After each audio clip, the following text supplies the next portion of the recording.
They purchased the land from the local Lenapes that are here for 25 bolts of fabric. Deborah Mecki, CEO and executive director of the Greenwich Historical Society, talking about how the founding families purchased the town in 1640. We know how they got Greenwich, but we really don't know how they named it.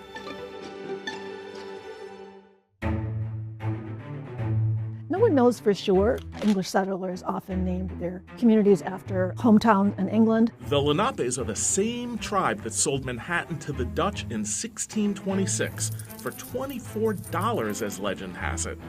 Greenwich was part of New Netherland back then, which later became New York City. Then the British took over.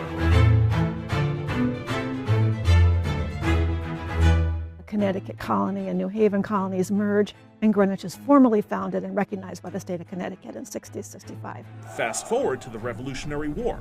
The British burned Norwalk and Fairfield to the ground, but Greenwich was largely spared. They didn't have the forces to stay in Greenwich and protect their flanks. So Greenwich would be subject to a raid, and then they'd leave again, burn the houses, leave.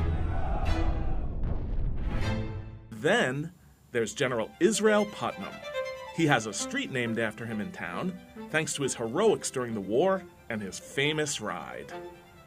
General Putnam is a local hero because during the raid that General William Tryon conducted in 1779, Putnam was alerted to it, and he got on his horse to get reinforcements from Stamford. Some of the enslaved enlisted in the war, and they expected that that would be recognized after the war. Unfortunately, it was not. During colonial times, Greenwich had a large population of people who were owned by other people. A number of enslaved people growing to about 300 people, and that's based on about 2,200 residents by the time of the Revolution. Those enslaved worked for merchants and farmers in town. David Bush, who is right here at this particular historic site, Bush Holly House, was one of the wealthiest coastal merchants and the largest slaveholder in Greenwich. The attic slave quarters are still in the house, where as many as 10 people lived in one room with no heat and no windows. Slavery was abolished in Connecticut in 1848, just as the railroad came to town. I would say that was transformational. It brought many residents to the town for the summer, and they then later became permanent residents. First came the rails, then the roads. But it would cost you a dime to take the Merritt back then. The town of Greenwich explodes in the 1930s, about the time of the building of the Merritt Parkway, and of course the building of I-95 in the 1950s.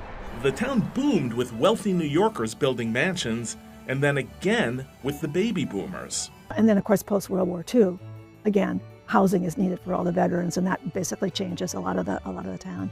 Many wealthy philanthropists made their mark in town, leaving behind buildings and institutions named after them. Robert Bruce, who donated his estate and land to the Bruce Museum. Henry O. Havemeyer, who builds the Havemeyer School, where the Board of Education is today. These are structures that are just really this whole center of a historic municipal district.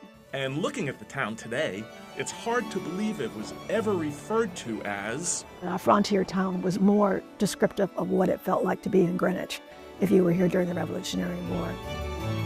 In Greenwich, Larry Epstein, News 12, Connecticut.